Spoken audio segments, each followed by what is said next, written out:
Olá, graça e paz. Nesta aula de hoje, nós vamos falar de um tema que muitas vezes é tão controverso, sobre ofertas, que nós vamos passar a falar a partir de agora.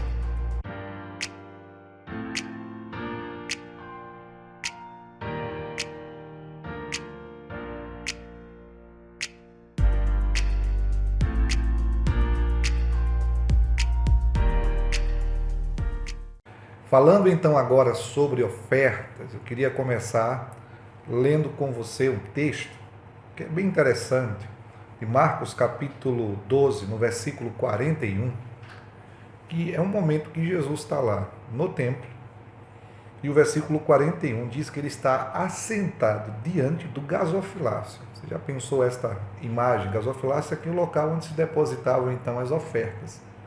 E Jesus estava assentado naquele local, próximo ali então ao gasofilácio.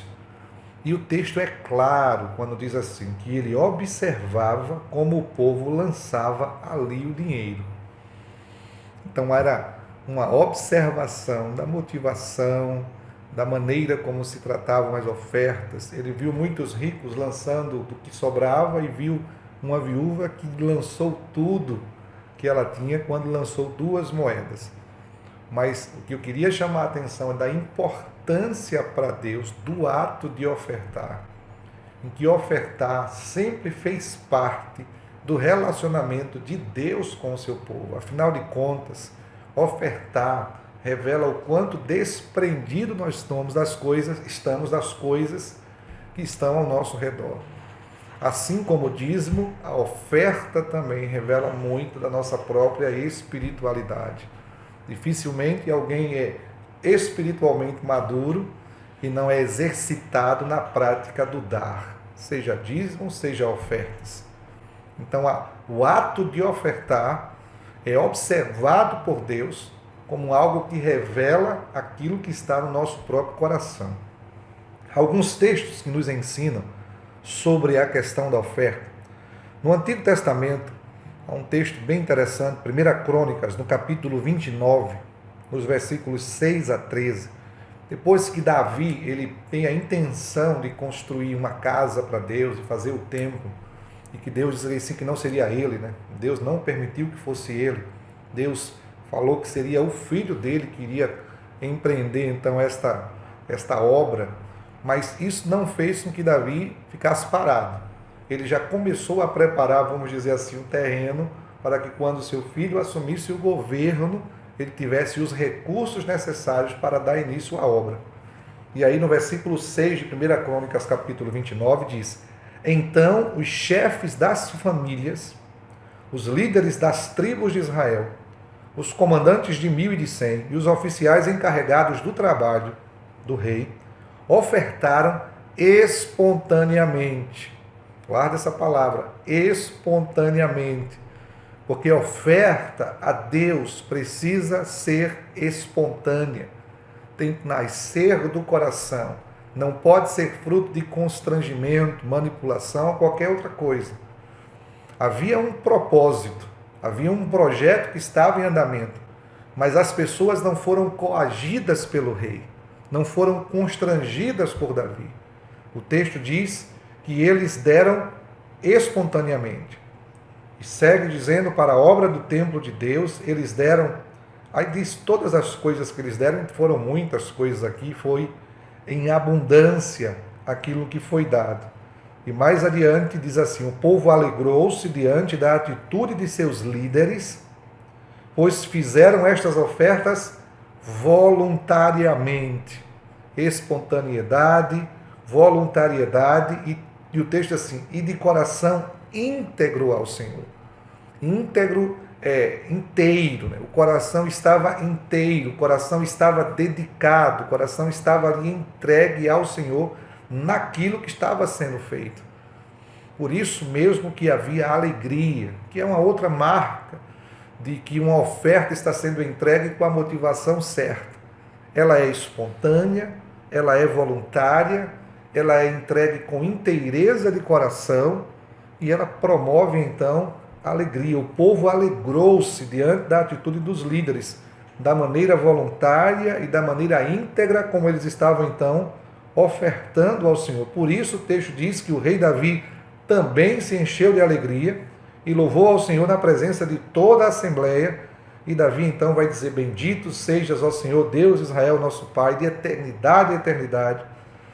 Teus, ó Senhor, são a grandeza, o poder, a glória, a majestade e o esplendor, pois tudo que há nos céus e na terra é teu. Olha, tudo é de Deus, tudo pertence a Ele. Dele é o reino e Ele está acima de tudo. A riqueza e a honra vêm dele. Ele domina sobre todas as coisas. Nas tuas mãos, diz Davi, estão a força e o poder para exaltar e dar forças a todos. Agora, pois, nosso Deus, graças te damos e louvamos o teu nome. A oferta como uma expressão de gratidão, como uma expressão de louvor, então, a Deus. Então, observa que todas estas coisas estão envolvidas neste ato, então, de ofertar. No Antigo Testamento há vários tipos de ofertas que também foram regulamentados pela lei, mas a oferta precisava ser movida por um coração espontâneo, voluntário, que com inteireza e alegria pudessem realizar aquele ato. Era desta maneira que Deus esperava que o seu povo se envolvesse com a oferta. Lembra que quando falamos de dízimo, tudo que nós temos é de Deus, nada pertence a nós, tudo é dele. Tudo vem dele, tudo deve voltar para ele. Deste todo que ele nos dá, 10% ele pede que seja então entregue aos sacerdotes para a manutenção da sua casa e a manutenção dos próprios sacerdotes. E os demais 90% que ele nos dá? Os demais 90% devem ser administrados para a glória dele. Servirão para o nosso sustento, para a nossa manutenção, para a vida digna, uma vida honrada, mas também para semear e para abençoar. Quando ele nos ordena a fazer alguma coisa, abençoar a vida de alguém, então nós precisamos responder em obediência àquilo que ele está nos ordenando. Então, ofertar é de um coração que está tão ligado ao coração de Deus que consegue discernir qual é a sua vontade e seguir na direção que ele está apontando. Ofertar é para quem está completamente desprendido e que realmente tem em Deus a fonte de tudo. Tudo vem dele, tudo volta para ele. Eu estou apenas administrando as coisas que são dele, porque eu sou seu servo. E ele então ordena como eu devo organizar a minha vida em todas as áreas, inclusive na área financeira, na área que envolve então os dízimos, as ofertas e as primícias.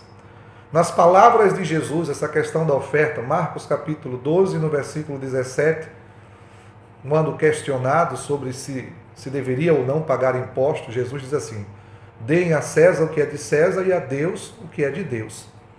Então, aquilo que é de Deus deve ser ofertado, deve ser oferecido a Ele. Primeiramente, a nossa própria vida.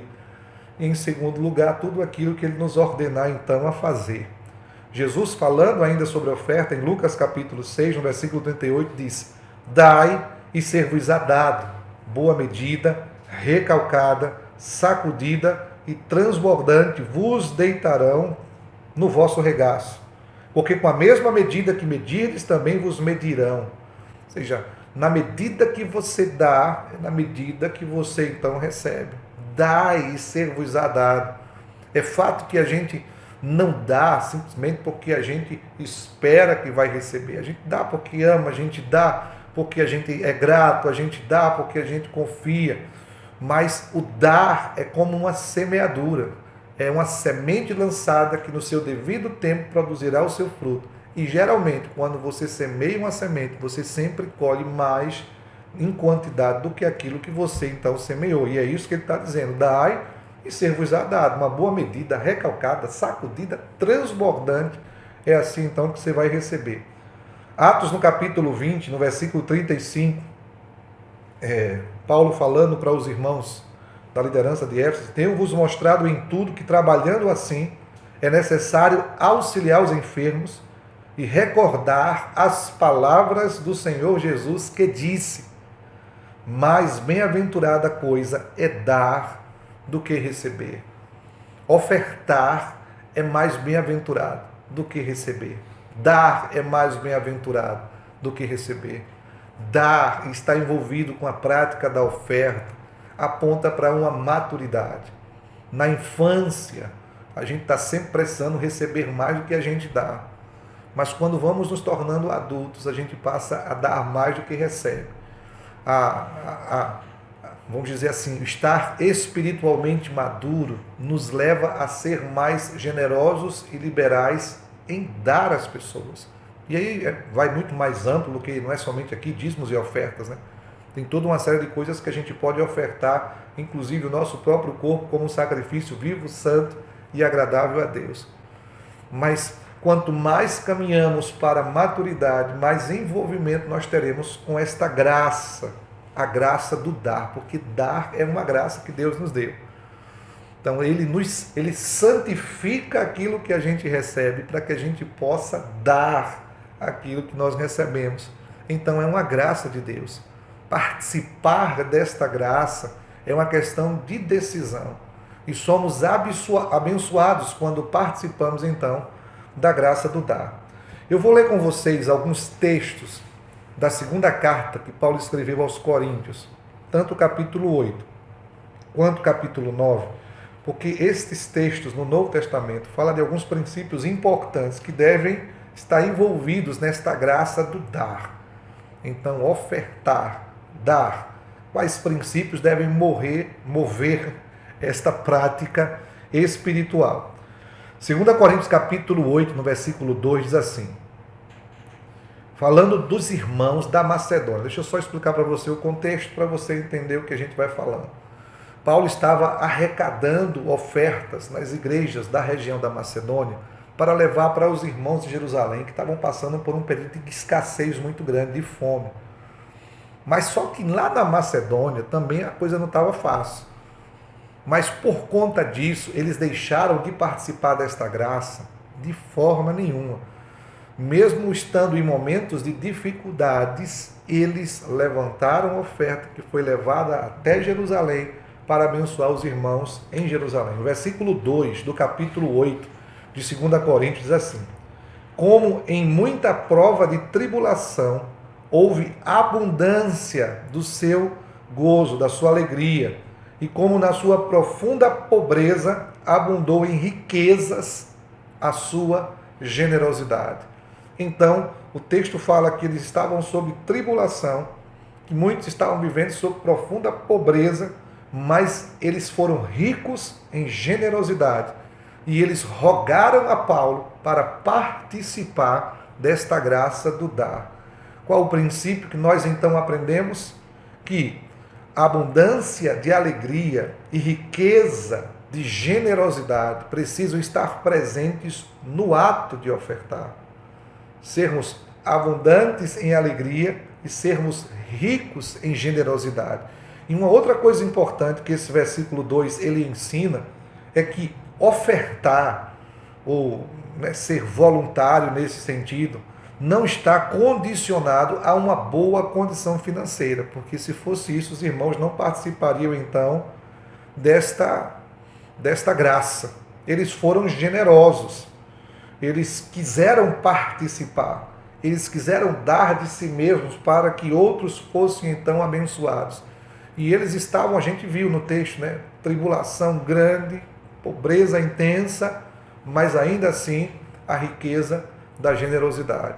Então, ofertar é um ato de generosidade, de quem confia em Deus, de quem acredita que a sua provisão vem de Deus, de quem entende, como disse Paulo lá em Atos, né, que nas palavras do próprio Senhor Jesus, dar é melhor do que receber. Aqueles irmãos estavam precisando receber, mas eles entenderam que dar era melhor do que receber. Por isso que eles rogaram participar desta graça do dar, mesmo estando vivendo sob dificuldades. Então não são as situações ou as circunstâncias que definem se nós vamos dar ou não. Não é a quantidade que a gente tem que define se a gente vai dar ou não. O que define se vamos dar ou não é se o nosso coração é rico de generosidade. Se somos generosos, se não somos avarentos, se não estamos presos à idolatria, ao dinheiro, se estas coisas elas não nos amarram, então independente do que tivermos, a gente vai querer, vai desejar participar da graça do dar. Lembra, a questão aqui não é a quantidade, é o quanto de generosidade está envolvida. Na oferta da viúva foram só 2 moedas, mas 2 moedas que significavam tudo. Muita generosidade envolvida, muita riqueza de generosidade envolvida no ato daquela mulher em ofertar. O que Deus espera de nós é que o nosso coração seja rico em generosidade, para entendermos que ofertar faz parte da nossa relação com Deus e diz muito respeito à nossa própria espiritualidade. Então, algumas pessoas, às vezes, elas não são exercitadas na prática da oferta porque dizem que não tem uma boa condição financeira. Não, o que falta não é uma condição financeira boa, o que falta é riqueza de generosidade. Porque mesmo no pouco a gente pode compartilhar o que tem, quando a nossa confiança e a nossa dependência está então em Deus. O versículo 3 e 4 de 2 Coríntios 8 diz: Pois dou testemunho de que eles deram tudo quanto podiam, e até além do que podiam, por iniciativa própria. Eles nos suplicaram insistentemente o privilégio de participar da assistência aos santos. Olha, por isso que eles rogaram mesmo, por isso que, como o texto diz aqui, insistentemente eles pediram, porque eles enxergavam ofertar como um privilégio, participar da assistência, de abençoar outras pessoas. No caso aqui, a assistência aos santos lá de Jerusalém, para eles era um privilégio muito grande. Por isso que o texto diz, eles deram tudo quanto podiam e além do que podiam. Agora, por iniciativa própria, voluntariedade. Eles não foram obrigados, eles não foram constrangidos. Lembra que a gente falou do texto lá de Crônicas com Davi? É a mesma coisa. O princípio não muda. Os tempos podem mudar, mas os princípios permanecem. E da mesma forma como lá no passado a voluntariedade fez diferença na oferta que foi entregue, aqui também com os irmãos da Macedônia. Eles deram, e deram até além do que podiam, mas porque eles queriam. Eles estavam decididos a participar daquilo que eles mesmos chamavam de privilégio. É um privilégio participar da assistência dos santos. Então eles queriam ofertar. O versículo 5 diz: E não somente fizeram o que esperávamos, mas entregaram-se primeiramente a si mesmos ao Senhor e depois a nós, pela vontade de Deus. Então, antes mesmo de entregar o valor, a oferta, eles deram de si mesmo ao Senhor. O que é que deve mover uma oferta? É um coração que está entregue a Deus em primeiro lugar. E porque está entregue a Deus, porque está dedicado a Deus, então reflete isso a partir da prática da oferta. Então a oferta revela o quanto Deus de fato possui o nosso coração. O quanto o nosso coração pertence a Deus. Isso é revelado através da maneira como nós ofertamos e o quanto nós ofertamos. E, mais uma vez, chamo a sua atenção, aqui não é a questão do valor, mas do sacrifício envolvido. Do quanto de fé está envolvido o ato de ofertar. O quanto isso revela a nossa dependência a Deus. O quanto isso revela a nossa sensibilidade em ouvir a voz de Deus. Então, Deus nos dá 100%. Aí 10% a gente devolve para que haja administração da casa, sustento daqueles que trabalham na casa, e os 90%. Precisamos ser voluntários, generosos e sensíveis à voz do Espírito Santo, para semear destes 90% que restam, da maneira como Deus quer. Deus nos dá sementes, preste atenção, Deus dá a você sementes.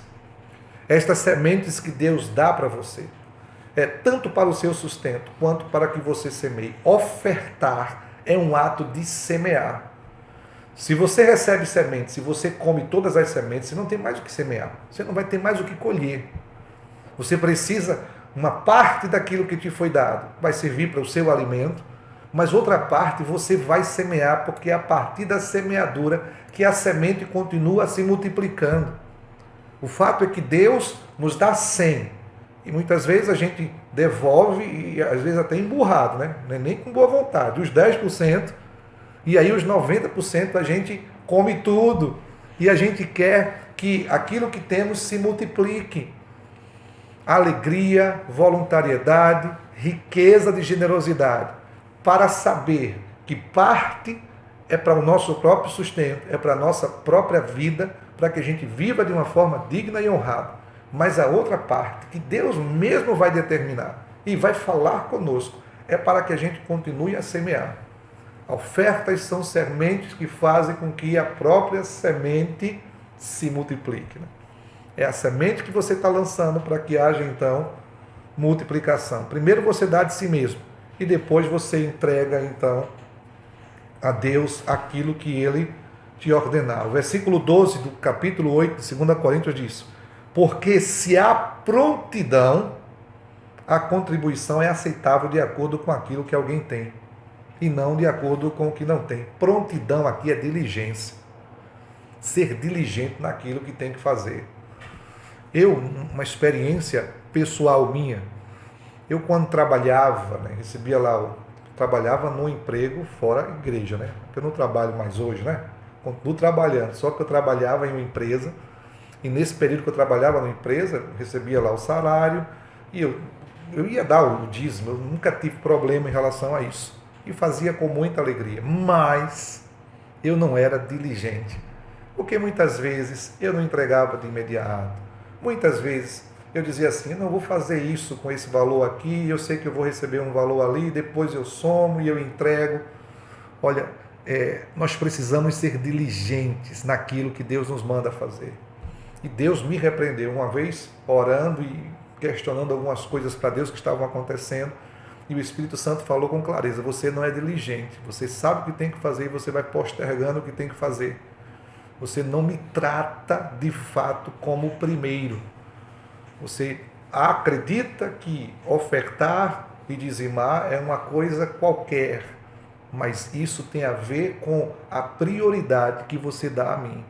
E eu aprendi que tanto no que diz respeito ao dízimo quanto à oferta, nós precisamos agir com prontidão, sermos diligentes, para não deixar então que aquilo que precisa ser feito naquela hora, porque muitas vezes Deus fala com você para você entregar uma oferta e aquela oferta vai cumprir um papel importante naquele momento. Aquilo talvez seja um sinal para a vida de alguém. E se você deixa para depois, o time foi perdido, o kairos passa. Então seja diligente, seja uma pessoa que de prontidão contribui. E o texto diz, de acordo com aquilo que se tem, não de acordo com o que não se tem. E aquilo que Deus colocou no seu coração, faça, e faça de prontidão. Também, segundo aqui agora, no capítulo 9, no versículo 6 de 2 Coríntios, diz assim: lembrem-se que aquele que semeia pouco também colherá pouco, e aquele que semeia com fartura também colherá fartamente. Então a oferta é uma semente que vai produzir na quantidade que for semeada. Se você semear pouco, você vai colher pouco. Se você semear muito, você vai produzir, vai colher muito. Então cada um é que propõe no coração como vai semear. Deus não vai obrigar você, nem ninguém vai obrigar você ao quanto você vai semear. Mas o princípio Deus estabeleceu, 2 Coríntios 9, 6.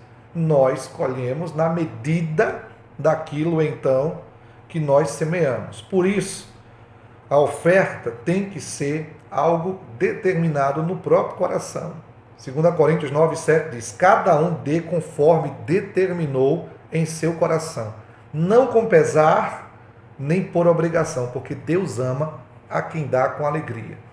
Deus propõe algo no nosso coração para que haja sempre uma resposta de obediência. Por isso que sempre que há os momentos na comunidade que a gente ora por dízimos e ofertas, a gente sempre tem ensinado as pessoas para que nesse momento perguntem ao Espírito Santo de que maneira elas devem participar daquela hora.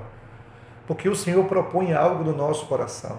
E aí nós respondemos em obediência, não com tristeza, nem porque a gente está passando alguma necessidade, mas com alegria, porque somos privilegiados em participar desta graça, então, do dar, não por obrigação nem com pesar. Deus ama a quem dá com alegria, e você faz conforme aquilo que foi determinado no seu próprio coração. E para a gente encerrar aqui, o versículos 8 a 11 de 2 Coríntios 9 diz assim: E Deus é poderoso para fazer que lhe seja acrescentada toda a graça, para que em todas as coisas, em todo o tempo, tendo tudo o que é necessário, vocês transbordem em toda boa obra. Como está escrito, distribuiu, deu os seus bens aos necessitados, a sua justiça permanece para sempre. Aquele que supre a semente ao que semeia, ele vai dar a semente para você semear sempre. Ele supre a semente ao que semeia. E o pão ao que come, ele vai te dar a semente e ele vai te dar o pão. Diz, também lhe suprirá e aumentará a semente e fará crescer os frutos de sua justiça. Então ele mesmo multiplicará a semente que ele nos dá. Ele nos supre dando a semente. Parte da semente se transforma em pão e nós vamos nos alimentar com o pão. E uma outra parte da semente continuamos semeando. Por quê? O texto diz, vocês serão enriquecidos de todas as formas, para que possam ser generosos. Deus nos enriquece para que a gente seja generoso. É o propósito. Deus nos dá para que a gente possa compartilhar, porque dar é melhor do que receber. Deus nos dá para que a gente seja um instrumento de bênção na vida de outras pessoas. Deus nos dá com o propósito de nos tornarmos mais parecidos com Ele. E Ele é um Deus doador. A maior de todas as ofertas foi dada por Ele, quando entregou o seu Filho Jesus Cristo para morrer por nós. Deus é um Deus que sabe ofertar. E quando nós ofertamos, estamos manifestando, refletindo a sua própria natureza. Quem não aprendeu ainda a ofertar, não consegue refletir de maneira nítida a própria natureza de Deus. Quanto mais de Deus tivermos dentro de nós, mais envolvidos com dízimo e oferta, nós estaremos. Alguém já disse que a última área que se converte num homem é o bolso. É mais ou menos isso. Mas eu acredito que uma genuína conversão faz a vida mudar por completo. E todas as áreas se tornam áreas dependentes de Deus. E nos movemos então segundo Deus, Ele vai conduzindo a vida. Ele nos enriquece para que a gente possa ser generoso em qualquer ocasião. E por nosso intermédio, a sua generosidade resulta em ação de graças a Deus. Quando eu oferto, quando eu participo desta graça do dar, o que acontece? Deus, Ele então recebe as ações de graça. Deus recebe o louvor. A minha ação de ofertar traz glória para Deus. Alguém é abençoado, Deus é glorificado. Deus recebe então as ações de graça. Paulo escreve em Filipenses capítulo 4, verso 19, dizendo que o meu Deus suprirá cada uma das vossas necessidades segundo a sua riqueza em glória. Mas a quem Deus supre? Àquele que oferta, porque os textos anteriores falam de uma igreja que estava abençoando a própria vida do apóstolo Paulo, semeando na vida do apóstolo Paulo. Aí Paulo diz, e o meu Deus, segundo a sua riqueza em glória, vai suprir cada uma das vossas necessidades. Seja generoso, seja voluntário, oferte, e as suas necessidades serão supridas segundo a riqueza em glória que Deus tem para todos aqueles que se envolvem com a prática do dizimar e ofertar. Ofertar é honra, ofertar é obediência, ofertar é fé. Ofertar é revelar generosidade e voluntariedade. Ofertar é ter um coração que depende de Deus. Ofertar é ser um instrumento nas mãos de Deus para abençoar. Ofertar é sinônimo de maturidade e de uma vida espiritual que está sendo desenvolvida. Você pode ofertar, existem tipos de oferta, né? Ofertas de gratidão, ofertas de louvor, ofertas como resultado de votos que você faz a Deus. Deus vai propor no seu coração e você pode ofertar da maneira como Deus ordenar. Só não deixe de ofertar. Não resuma a sua vida apenas ao dízimo. Lembra em Malaquias? Eles roubavam nos dízimos e nas ofertas. Tanto dízimos quanto ofertas são importantes. a prática destes exercícios, vamos dizer assim, espirituais, desses sacrifícios espirituais, eles vão nos aproximar cada vez mais de Deus e vão falar mais de nós do que a gente possa imaginar. E falando sobre oferta, tem uma oferta específica, que é a oferta de primícias, que muitas pessoas têm dúvidas em relação a isso, e nós vamos então depois falar sobre essa oferta específica chamada oferta de primícias. Beijo no seu coração, vamos em frente pelo Rei e pelo Reino inabalável.